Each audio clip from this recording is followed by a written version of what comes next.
Well, yes, I can. This is a big part of our design build process and our design process specifically. We have to look at kind of your wants, your needs for your house, design your house to your proper specifications, size, number of bedrooms, all the things that we talk about in the design process. And from that, we help build your home to your budget, which is the best part of our design build process. That we're not over designing anything that you can't afford, we're designing to what you can and want to afford.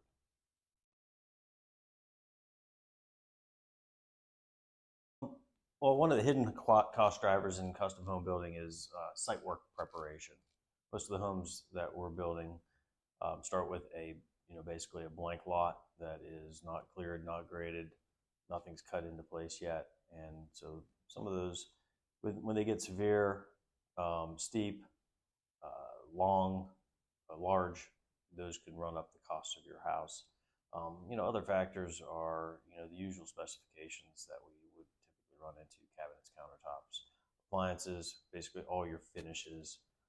That doesn't just include interior, but that includes exterior finishes like windows, what kind of siding or brick veneer or specialty veneer that you're putting on your home.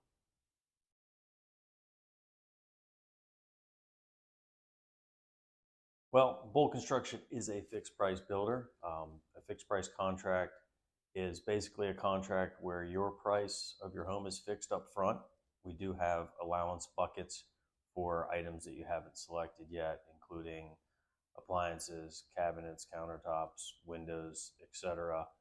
But those are something that we talk about up front. We give you those buckets in the right dollar value so you can get what you want. A cost plus build is more of a open book, meaning that the builder is going to give you an idea of what he thinks it's going to cost, but ultimately you're paying that cost plus a markup from the builder. So there's a lot more risk on the owner to do that.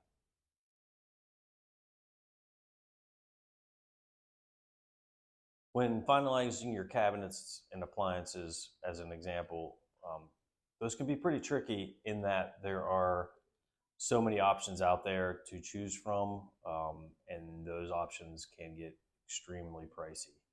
Cabinets, for example, we can purchase from a custom vendor that literally builds them from scratch, or we can purchase them through a pre-manufactured vendor that can build them to a certain size increments and finish levels. And the costs range from, reasonable to extremely high, and it just really depends on what you want and how specific you want it to be. And appliances are the same way. So we do a lot of professional appliances, and we have packages that are very reasonable in that line. But then there's also ovens that you can order from overseas and spend $50,000-$60,000 on the oven alone. So there's a lot of different options there. And just nailing down what key features you want up front so we can budget for them, that is our preferred method. In order to protect your budget without feeling cheap or cutting corners, you need to start from the beginning. Quite honestly, look at your site selection. Meet with us from Bold, and we'll walk a site with you whenever you want, and show you kind of where the house could sit and what the cost implications are.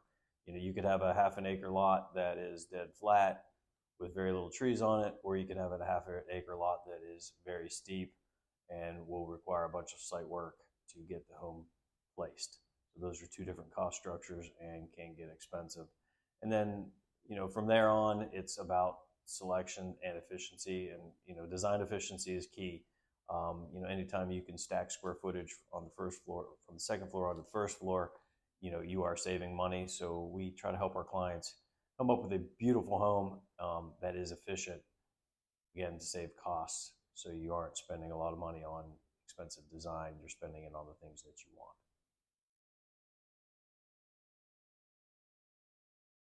Cost per square foot is a guideline that we use to help clients figure out what their home cost could be. We use current market pricing, historical pricing, and some input from the clients to give them an idea. But ultimately, we'll want to know what piece of land they're looking at, what design they're looking at, what style home they want, and all the details like bedroom count, bathroom count, size of kitchen, secondary kitchens, all those things that can run costs up. We'll want to give you all that information in order to give you a true budget price for your home. Many clients ask what kind of contingencies should we keep for changes during construction, and what I typically tell them is about 5%, and that's based on historical averages.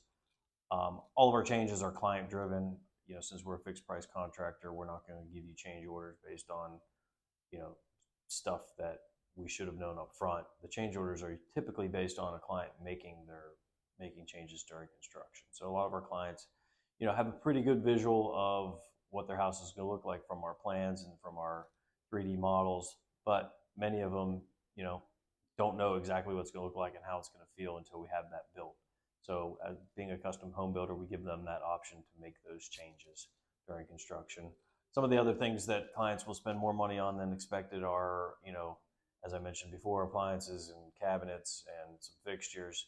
If something strikes their eye and they just really want to spend that money, they can do that. And, certain fixtures and appliances can, extend your budget by, $20,000, $30,000 very easily. One of the biggest upgrades I see these days that's adding value is what we call a scullery, or you could call it a secondary kitchen or an advanced pantry. But a lot of our clients are using the kitchen as an entertaining space. So think big islands, a lot of seating, a lot of people standing around during parties. And what they don't want to have is a big mess in that kitchen. So they build a secondary kitchen or a scullery to kind of hide and hold some of the other things that you would typically see in a kitchen. So I'd say the biggest thing is that gathering space kitchen, which includes a secondary kitchen for things to set aside. Yeah, so steep slopes, rocks, extensive clearing can run budgets up for site preparation. As I mentioned before, we love to walk sites, so that is part of our process. We will come out, we will walk a site with you, we will show you, what the potential risks are, what the potential cost implications of those risks are, and give you a good basis for your decision making on that site. One budgeting mistake that many of our clients make is spending all of their allowance money up front and not considering what is one of our final allowance items, which is landscaping. So we try to give you a good idea of what the landscape is going to cost at contract. That is more than likely what you're going to spend, but many clients like to spend their money on lighting, fixtures, appliances, some specialty tile, that kind of thing, and disregard the fact that they're going to have to make the exterior of their house look amazing. And that's just a mistake that we see every time, and we try to warn our clients in advance.